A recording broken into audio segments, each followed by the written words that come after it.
Welcome to CEO Warriors webinar on unleashing your workforce, building, leading, and succeeding in recruiting. So, thank you for joining us today. And I wanted to just jump right in. As we go through this, obviously people will be coming and going throughout the training. That's perfectly fine. If you have any questions and you're on, please feel free to unmute, ask your questions, or type them in the chat bar. But as we get going, I'm going to share my screen so we can get started with the Warrior webinar. So you should be able to see my screen right now. It says Warrior Webinar, Unleash Your Workforce. So what I want to talk about is really how do we recruit a world-class team? How do we get a structure so incredibly good that people are banging on the door trying to come work for our company?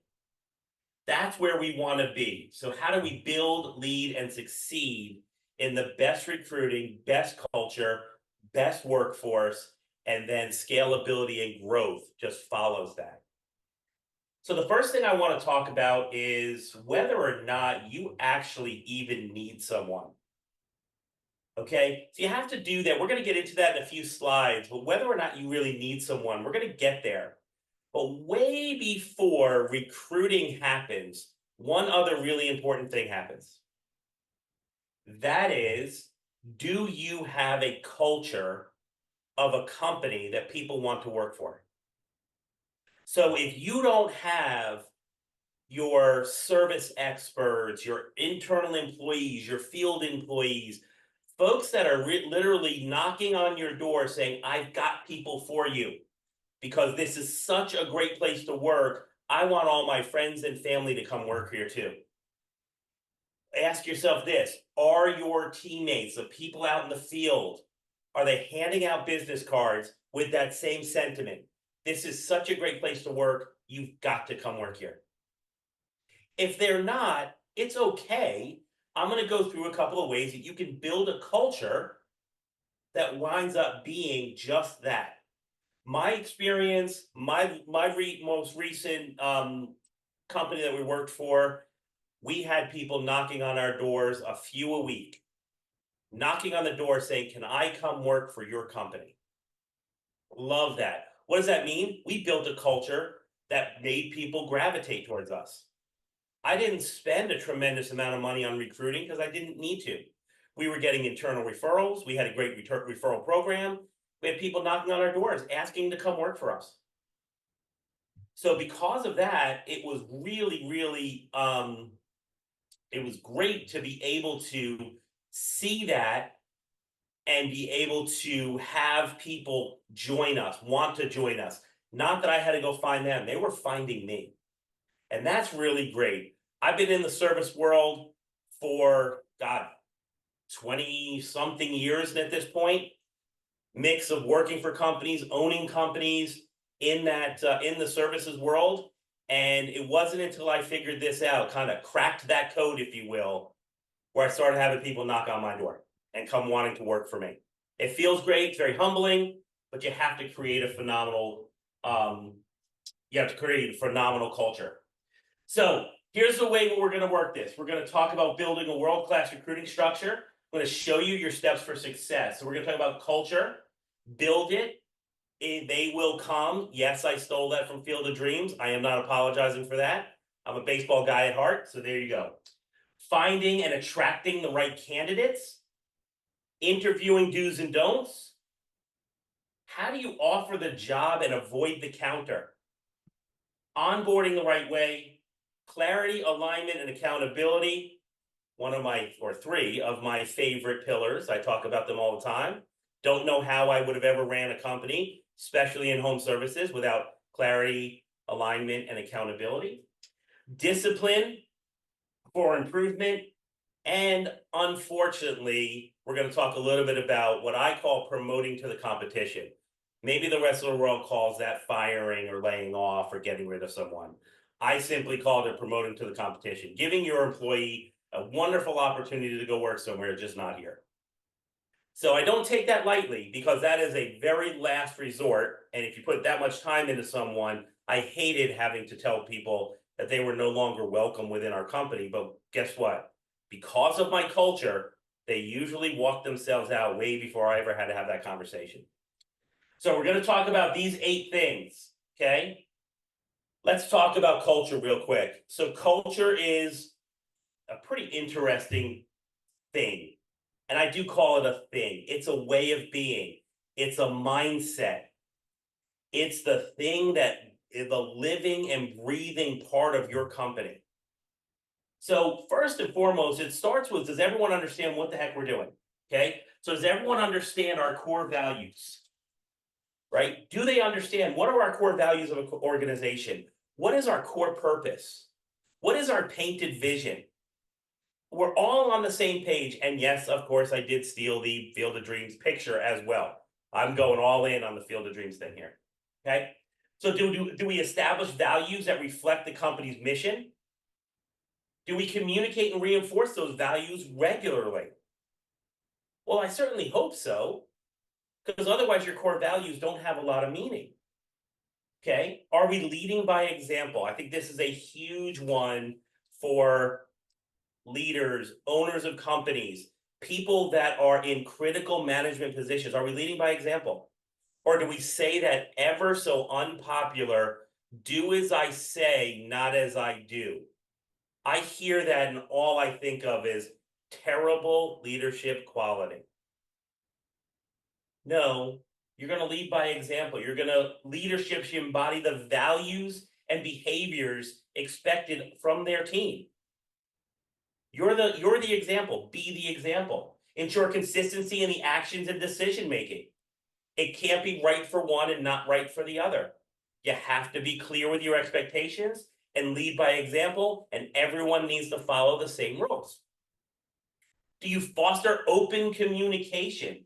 Encourage transparency and open feedback, regular feedback. Is it open, or do people come to you kind of closed off, afraid that you're going to get angry?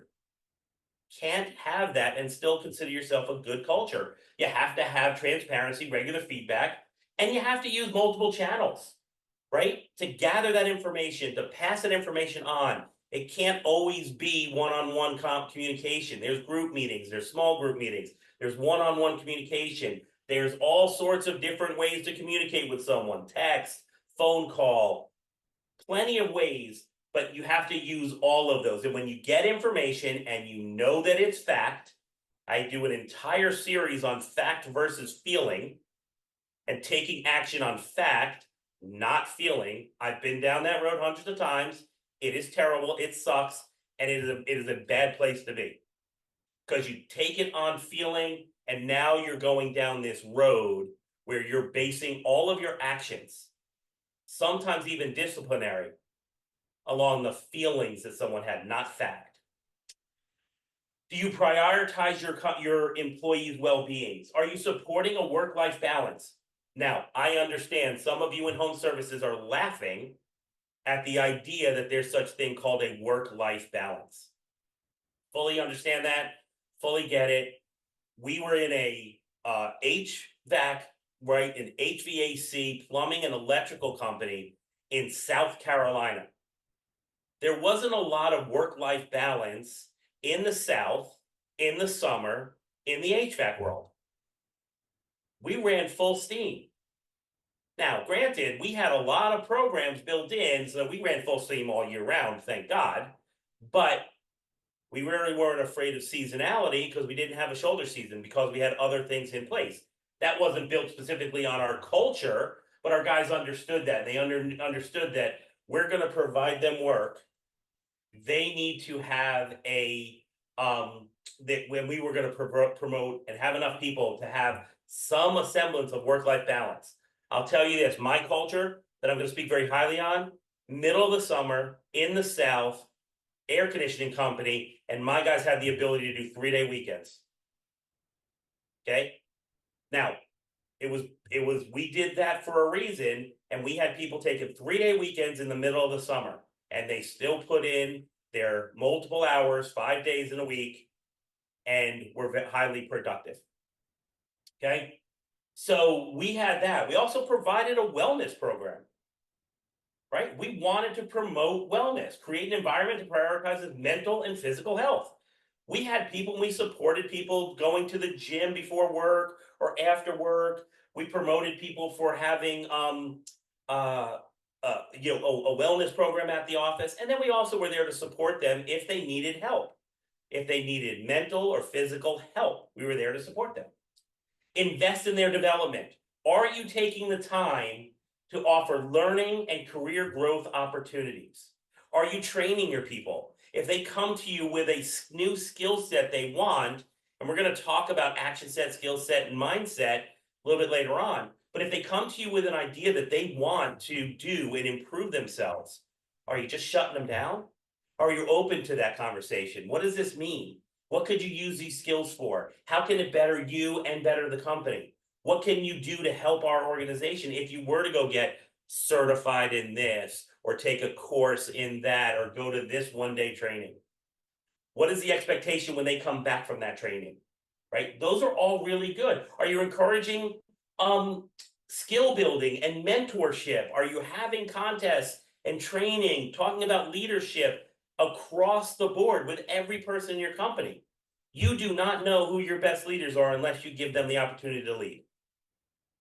I truly believe that.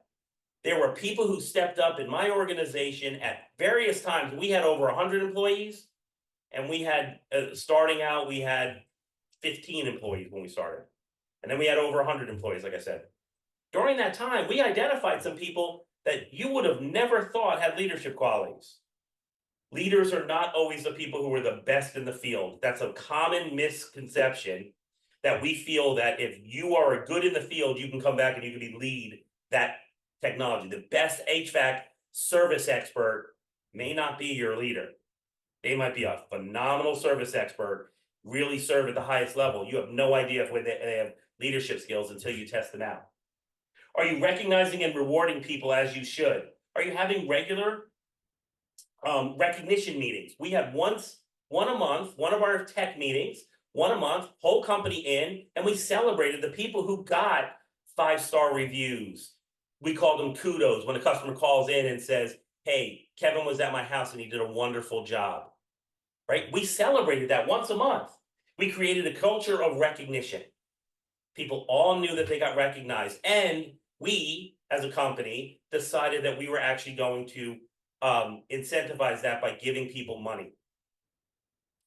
Okay, so we gave them a bonus for getting a 5-star review or getting a kudos, and then we kind of made sure there was always a little contest for anyone within the organization. And we had that meeting, we did our recognition. So are we promoting inclusion and diversity? Do we have policies that foster a diverse and inclusive workplace? Do we have everyone feels comfortable working in our organization? And do we create a safe and supportive environment? Are there people there that don't feel safe being at your company? Are there people who are having conversations? Just like elementary, middle, and high school, do you have some bullies on your team? Do you need to deal with those people? And is everyone creating a core value? One of our core values was making it a great place to work. Someone went against that core value because, again, maybe they were a bully, maybe they were constantly in a bad mood and they were always the person when there was a scenario, some drama, they were the one in the middle, right? Those people need to be coached and they need to be handled, but you have to create a safe and supportive environment. Are you encouraging collaboration, people to work together, asking people's opinion rather than dictating new policy to them? Are you aligning with your business goals? When you say you have a vision, is everything you're doing lining up with that vision and those core values? Then, if you find a problem, are you able to adapt and improve? Regularly assess your cultural health. Do it through a survey, right? Get feedback. Understand what your people are saying, not just to your face, but maybe on a piece of paper that's anonymous. A lot of good information comes out of that. Me and my partner, Jason, were recently out at a site, and we did an on-site survey while we were at a customer site. And the information that came back was very enlightening to the owner.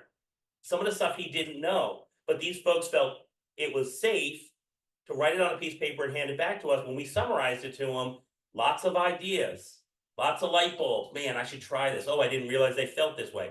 Those types of things sparked an ability to improve their culture. So be open to evolving culture based on change or changing it.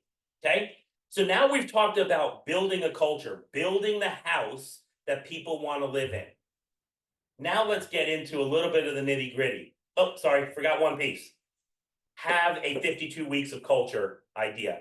This is a form that we have within our den of resources, library of resources. We call it our den for CEO Warrior. This document right here that you see on your screen is literally 52 weeks. If you did one thing every week, simple things. I put some of the highlights over here. Giving someone their birthday off and helping them celebrate the day of their birth. Celebrate them. Let them be selfish on that day. I loved it. Have a lunch with a team member. I know that sounds so elementary and rudimentary, but can't tell you how many phone calls I have with owners and leaders of companies, and their excuse is, I'm so busy, I don't have time to do that. While you're doing that and not paying attention or giving a little bit of attention to an employee that might need it, they're out looking for a new job.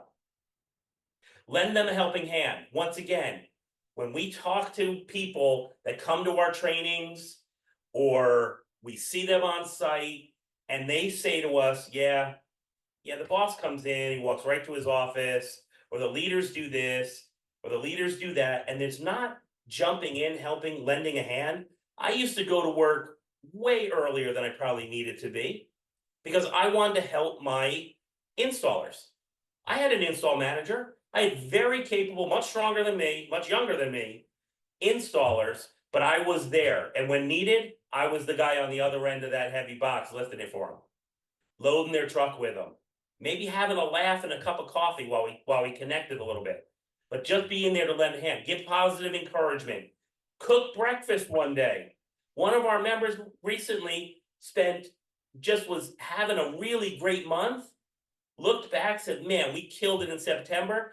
The team came in and he was there cooking breakfast for them. Sausage, egg, and cheese sandwiches, by the way. I kind of missed that day. I wish I was there for that. But that was great. His team walked out with phenomenal smiles and a new encouragement to be proud of that patch that's right here on their chest. Okay? Write a personal note. I think this is absolutely paramount. So I don't know if you're going to be able to see this. I'll try and keep it up against me so you can see it. But this right here is basically looks like a postcard. And what I would do with this, along the lines of writing a personal note, is I would, old school, I have a pen in my hand. I would handwrite a note. I would say, hey, Mike, thanks for being a great asset to the team, and then sign my name.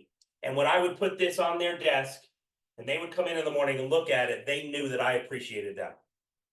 And when was the last time you actually had a handwritten note? When was the last time you sent a handwritten note? But when was the last time you got one? It means a lot. I know it's old school, and I know everyone would much rather just send a text. But everyone is sending a text. You want to feel a little bit outside, a little bit outside the box, make someone feel like you really talked or thinking about them. Have them a handwritten note. They get texts all day long, kind of white noise.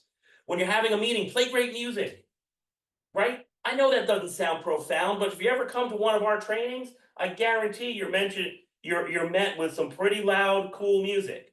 Now, I use cool, I'll put air quotes around that because it's only cool to me because I get to pick the music. As a director of training, that's one of my things, is I get to pick the music. Sometimes I do well, sometimes I don't. But most of the time, it's some pretty darn good music. People are up, people are excited. People already start every one of our trainings and or meetings with good music, and they're on an upbeat. That's culture. That's our culture. That's the warrior culture. Okay? Have contests, like I said before. Have a family day. Picnic, barbecue, ball game. Take them to a ball game. Right? We used to go, whenever we could, we would have a family day in the field across from our parking lot. We used to rent out dunk booths, and all sorts of great stuff. It was a phenomenal time. Okay, so now we are at the point of we built the house. We want people to come in. We want people literally standing in line waiting to come into our house. Here's what you need to do as well. Before you say, absolutely, let's hire, do I really need this person? Okay. Let's look at our workload. Let's look at our capacity. Let's look at our efficiency. Okay. When I say efficiency, let me talk to you a little bit about that. Are each one of your people being at the level of efficiency you think they can be? Or do they have a little more to give? If you think they're tapped out and they're maximizing their efficiency and they're all doing very well, beating your expectations and really humming along, then yeah, maybe you need someone. The last thing you need to look at is your P&L. Can you afford to hire someone? Now, right in all of this is where ranking your team and understanding who the top people are and who the bottom people are. Every team has it. Every team has a list and a stack rank of their people. Okay. That's when you get to understand if you do find, and some people will appreciate this. I know my partner Caroline will appreciate this. If you find a Derek Jeter, you hire a Derek Jeter and figure it out later. You find that person, they come to you because you've built this amazing home, and people come up to you and say, and Derek Jeter is knocking on your door, and you look around and you say, absolutely, I'll take that all-star all day long. And now look around and say, okay, now what happens? You figure it out because you just got an all-star. Okay. Now, how do you find the right candidate? Let's start with writing a good job description. So when you create a clear job description, you have things like skills, certification, emphasize your company culture. Everything that I just talked about before, emphasize those things. Use diverse recruiting channels, post on job boards, leverage employee referrals, have a referral program.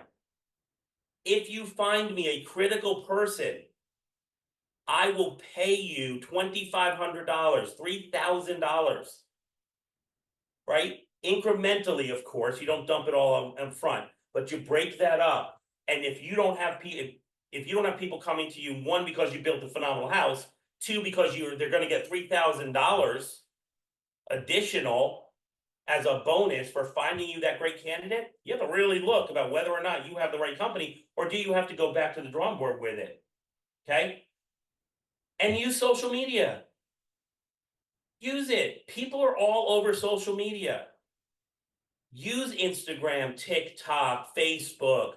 But I will tell you this, it's not just about the skills, certifications, and highlight your culture. We used to have a video, very raw video, walking around with an iPhone. And the question was, why do you love working at our company? And just a video compilation of all these people just tagged together of their answer. A lot of it was family, a lot of it was culture, a lot of it was the directors treat us like family, right? There was a lot of this. Family came up a lot, and I love that. But we used that. That was our recruiting video. And it was raw. It was off a cell phone of one of my people walking around asking that question. Right? Partner with trade schools, connect with a trade school, start an apprentice program. We started an apprentice program at our company. We grew our own technicians when we decided they were too hard to find. We grew them like a farm. They came in, they got trained by us, and depending upon the state, the county, and the place where you live, there may be incentives for that. We had a very big incentive by the state of South Carolina in order to start our own apprentice program because there weren't a lot of them. So they were willing to give us a lot of incentives in order to start that program. And the trade schools, get involved with the trade schools. Why? Because when the instructor at the trade school finds the right person, you're the first one they think of. Okay? Highlight your benefits and career growth on your job on your job description, right? So promote the benefits, tool allowances. If there's anything that's a little bit outside the norm, growth opportunities, birthday off. I had that in every one of our job descriptions was I told people they get their birthday off. It wasn't a PTO day. They got paid for it, of course, but it wasn't. You didn't have to use it because and take some of your PTO. No, this was a day that we wanted to celebrate you. Go enjoy your day. And in fact, if you have a work phone, leave it here. Right, leave it right on my desk. Going to be there tomorrow morning. Go enjoy yourself. That's how important it was. Now, when you find a candidate, make sure that you're using phone interviews, assessments, technical assessments. There's plenty out there. There's some even in our vendor program, and I'm going to talk about that in a little bit here. But use your phone interviews, use your assessments, check their technical skills and cultural fit.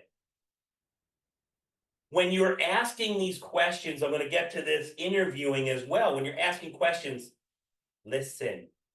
Don't just think of the next question that has to come out of your mouth. Focus on their customer service skills when you're finding the right candidate. Build a strong employer brand, right? Showcase the positive company. If you walk into your company and it's not a place that feels good, doesn't have a good energy, or the people walking around smiling, is there maybe a little bit of music in the background and people are walking around feeling happy, looking happy, energized. If you don't have that, well, then guess what? You don't have a really good culture and brand. If you have testimonials, employee testimonials, similar to walking around with the iPhone, then use those. Let the world know that that's what you have and this is what people are saying about you. We spend a ton of time getting Google reviews. Why not getting employee testimonials when you want to recruit?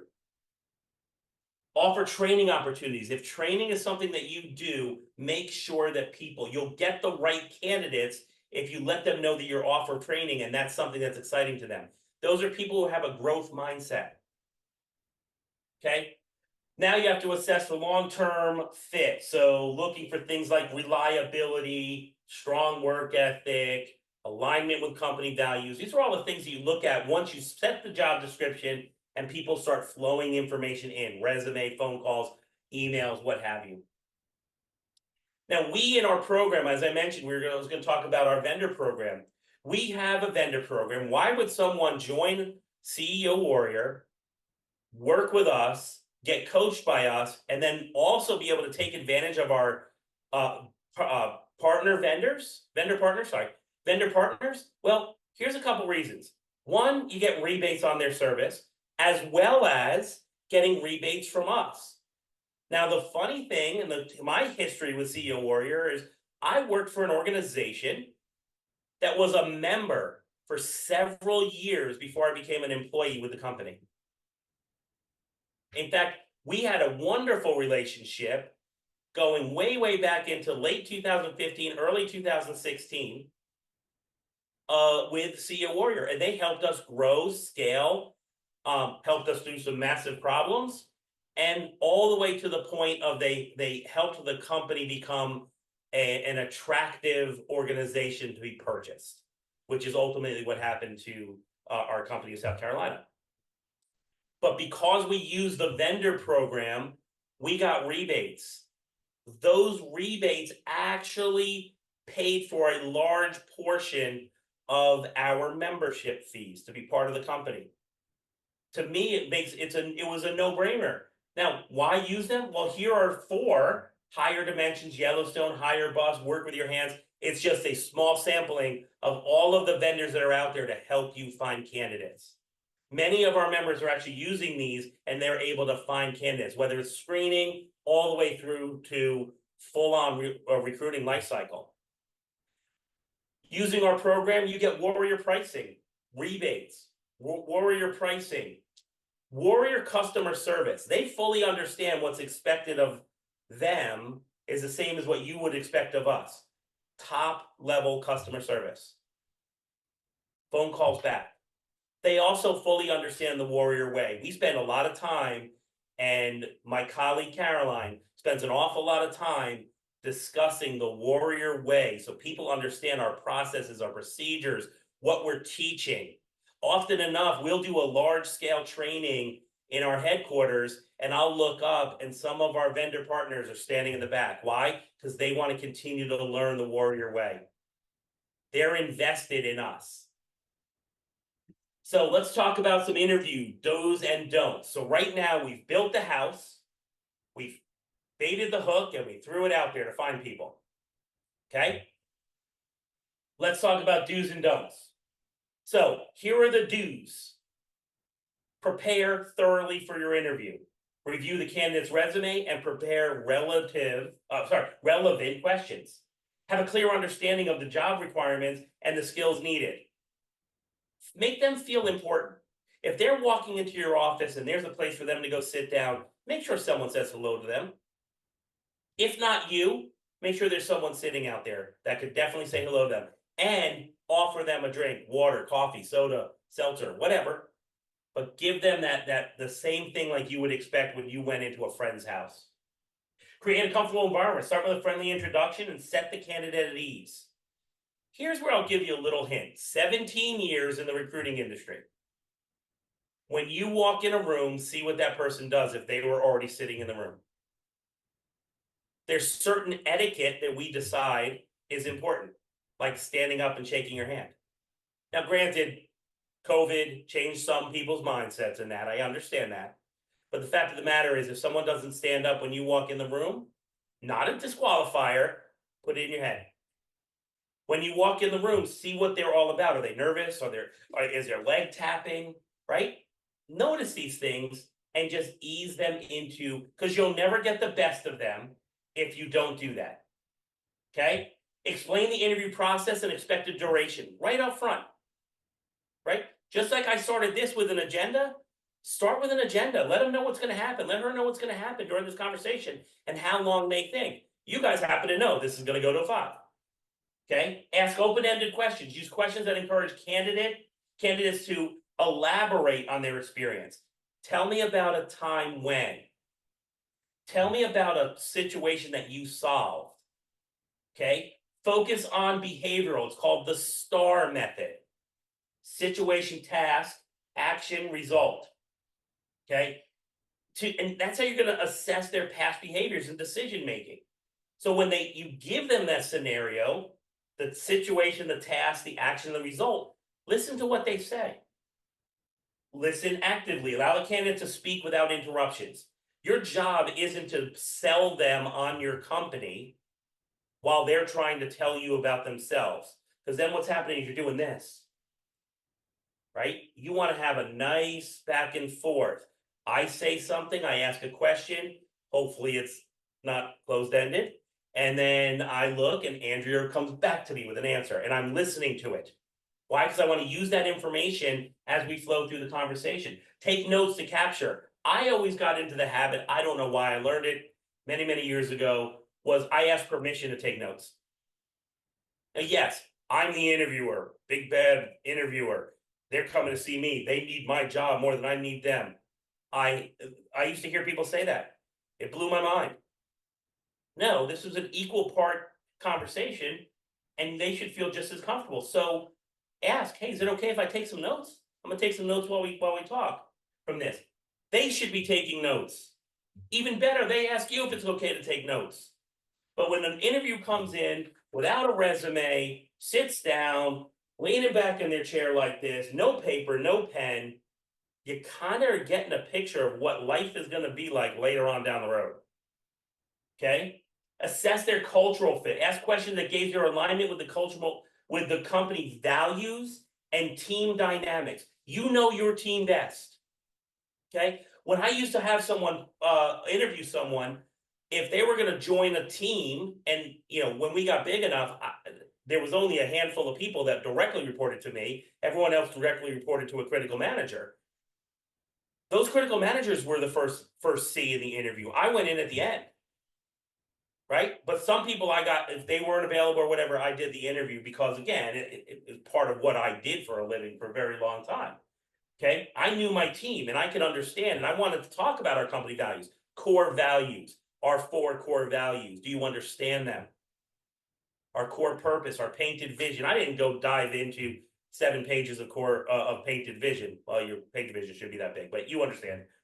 what I did is I got into where we're going 1, 2, 5 years down the road, so that person sees a picture. Okay, be transparent, share details about the role, good, bad, ugly. Okay, you want to have a expectation of honesty, start it by being honest yourself. Address any concerns the candidate might have with the position. Ask the question, how does that sound? Do you think this sounds like a good fit for you? Involve multiple interviewers, like I said before. Provide prompt feedback. Okay, so offer feedback even if the candidate is not selected. And it can be a not for now. No, just for now. We'd love to keep your information on hand. When I first started, this became very easy for me because when I first started, I was in staffing. Okay, temporary staffing, which means if someone called me at 4 o'clock, I needed to have a candidate at their office at 7:30 the next morning.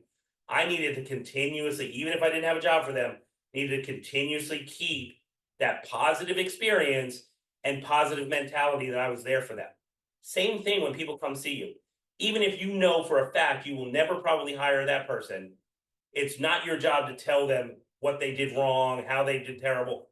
Your job is to say, I appreciate you coming in at this time. We're not going to move forward, but I'd love to keep your information on file. Leave it at that. Okay. Follow up and close the loop. Keep candidates informed of the next steps in the timelines and keep to those timelines. So those are the do's. Let's talk about the don'ts. Okay. Avoid personal and illegal questions. Avoid questions about age, marital status, race, religion, or other protected categories. One, there's not a lot of reason why you should have that information. Okay? You can look at someone and you're already gonna, like some of these things you know, right? But it doesn't matter to how they're gonna do their job. Don't dominate the conversation. Avoid talking more in an interview. Interviews are very much like a sales call where you do a lot more questions and listen than you do give statements. If you're giving statements, then here's what you're trying to do. You're trying to force that person to like your job. What's going to happen when you do that? That person may come on early. They're probably not going to last. You're setting yourself up for failure. Don't make snap judgments, okay? Stay objective and avoid forming opinions on first impressions. One of my best technicians that I had work for me, a lot of my technicians that I had work for me, my service experts out in the field, covered in tattoos, right? Now, someone might say, well, tattoos are so normal. Yeah, they are. But, they would walk in, and I had people with face piercings, tattoos on their necks. Like, I had people who were out there that had these things. They were not bad people. They were just, that was what they chose to do. I did not allow my first impression, like, I don't know about this one, get ahead of me, because I would have lost out on some really good people in my career. Okay? Don't focus solely on technical skills. If they are working in the field, I get it. They have to have technical skills. But balance your technical questions with assessments of soft skills and cultural fit. You want the person to fit into your culture. You want them to be excited about your culture. You can teach a skill set. Don't criticize previous employers. Oh, you worked for that company? I heard really terrible things about them. Who cares? You're not the one interviewing. Don't overpromise. Be realistic about the job expectations, career growth, benefits, and money. I see all these people saying, hey, come work for me. You'll sweep the floors and make 100K. I'd love to know how that works. Because they're just trying to get someone to come in and sweep the floors, and then they're going to explain to them why they can't pay them 100K. Okay?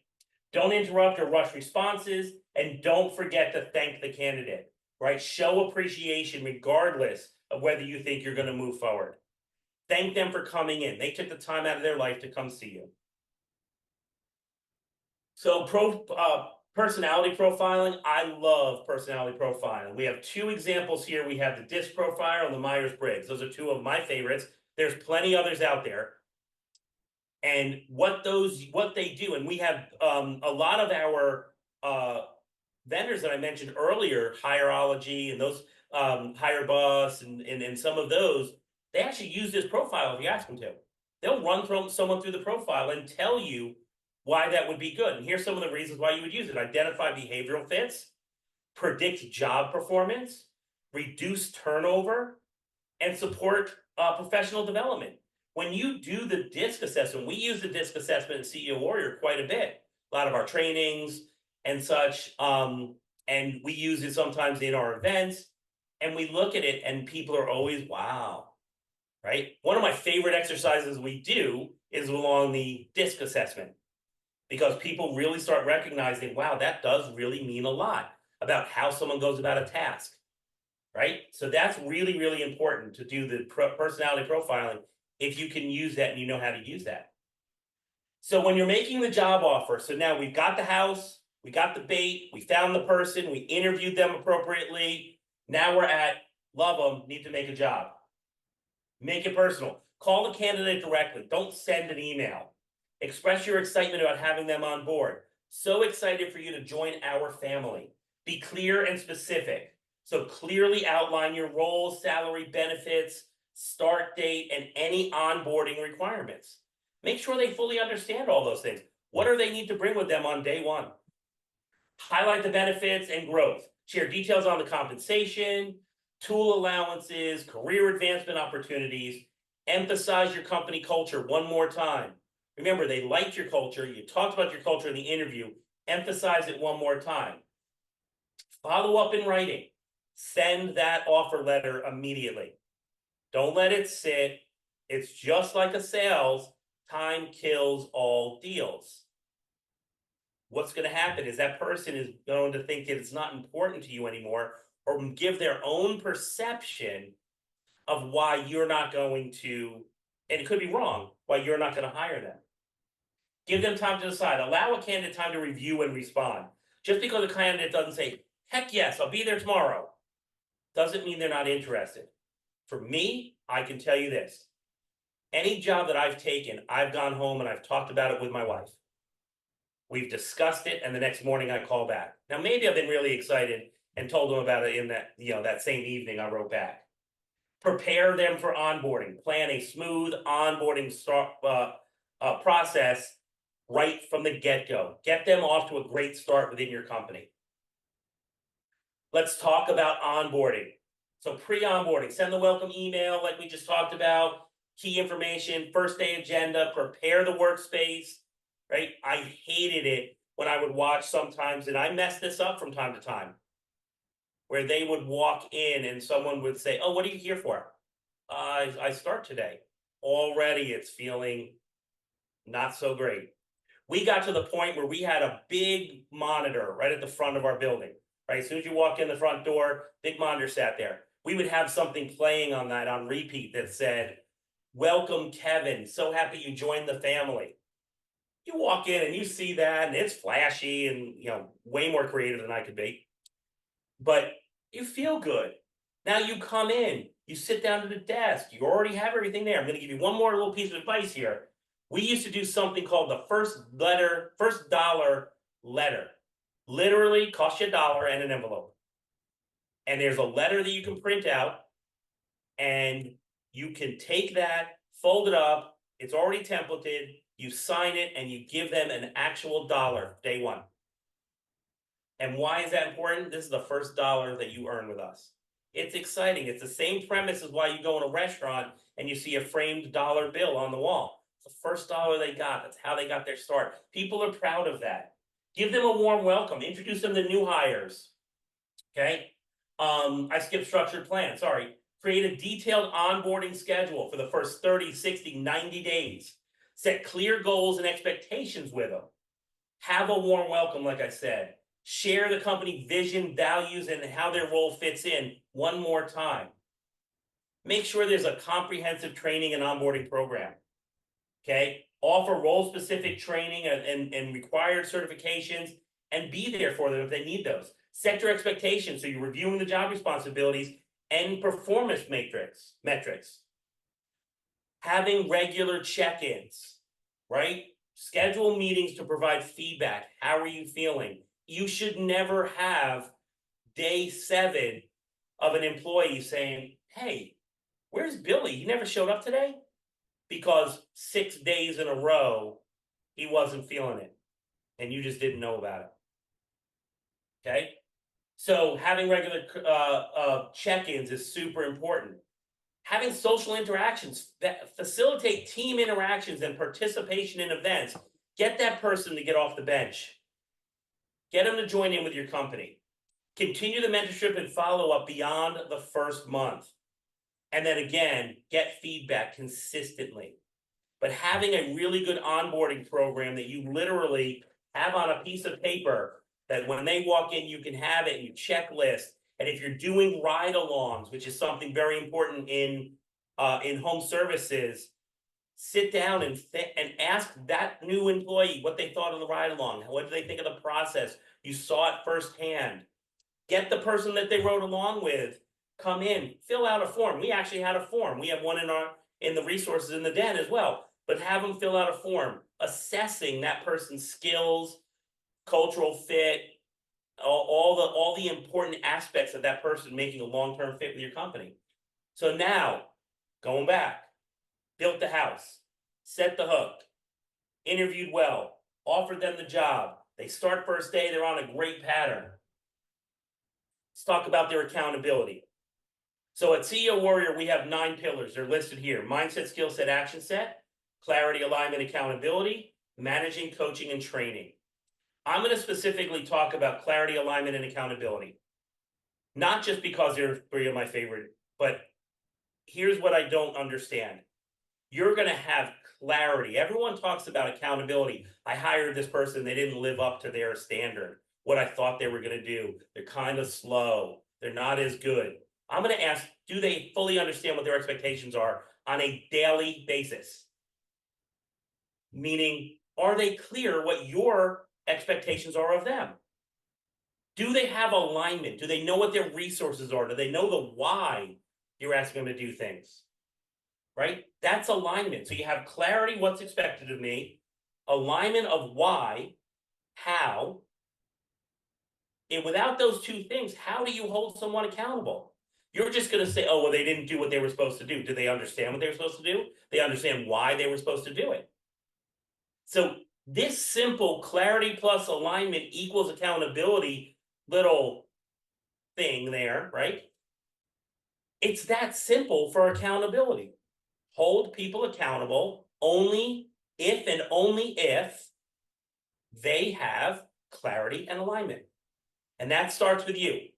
Have you done enough setting the expectations of your people so that when they come to work, they know exactly what's expected of them, they know exactly how to do it, why to do it, when to do it, and what happens if they don't do it? We're going to get to that.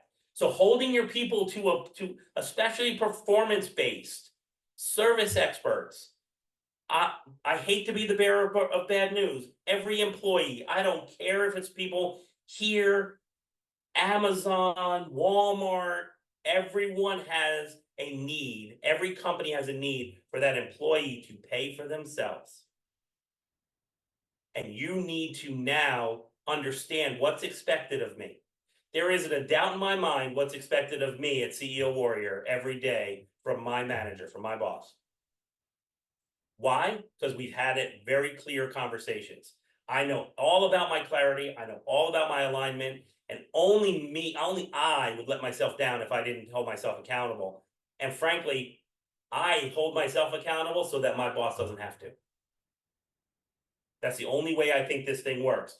But that's how important clarity, alignment, and accountability is. Now you can get into mindset and changing their skill set and teaching them how to do something. All of those are very interesting. First part of the 9 pillars. And then once you have them with clarity, alignment, accountability, now you manage, coach, and train.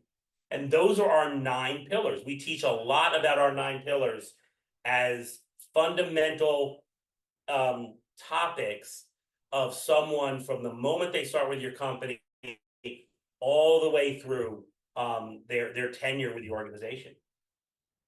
So now, unfortunately, let's talk about what happens when they're not doing what they need to do, right? So I'm a huge fan of documentation. Again, being in staffing, I had got a wonderful opportunity to hire a lot of people. Unfortunately, that also meant from time to time that I needed to let people go. Okay. Or as I have called it before, promote them to the competition. Okay. Documentation is key. You have to document. We've created this form here that's the step-by-step employee warning report.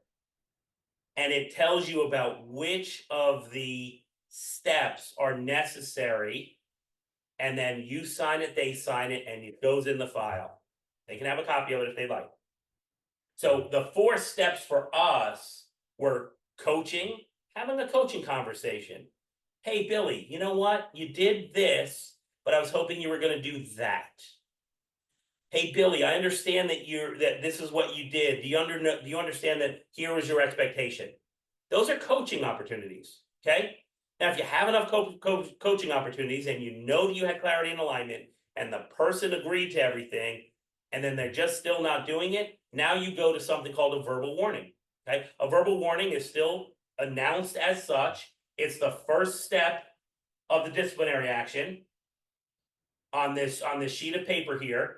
And then you get to written warning, a week off with no pay. Now, be very, very clear. I say this, and this is my accountability piece. Check labor laws in your state if that's okay. A week off with no pay was okay in my state, right? If that's not a week off with no pay, then you have to figure out another thing in there. If it's a week off, stay home. Think about what we're doing and then come back and tell me what's going to change so that we can have a very good improvement and a very good marriage again. Okay. Up to dismissal. After so many times, unfortunately, you have to dismiss them. Now, let me be clear here really, really quick for a second. Doesn't mean if they break a cardinal rule, lying, cheating, stealing, that's not immediate firing. Doesn't mean if they're not going against core values, your 4 core values. My 4 core values was safety first, integrity, wow service, and making it a great place to work. Those were our 4 core values. And if someone went against those, they started this 4 steps of improvement. It is called 4 steps of improvement. It's not called 4 steps to firing. Yes, it's documentation. Yes, it covers you if in case that the separation goes south. Okay, it does it there. But here's what it is.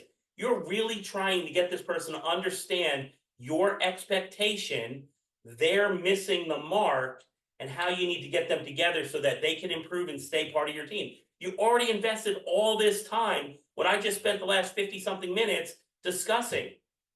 Why do you want to just give up on them? Against, not saying if they break a cardinal rule or they consistently go against, one of the major fireable offenses. Okay. So you have your coaching, verbal warning, written warning, week off, and dismissal. Okay. So that for me gives me the entire scenario for your steps for success, building a world-class recruiting company, build the culture, find the people, interview them well, offer them a really good job, go through everything, be very, very clear, onboard them, set them up for success with clarity, alignment, and accountability. Follow up with discipline, and discipline for all. Can't be for some. It's got to be for all. And promote to the competition if you have to.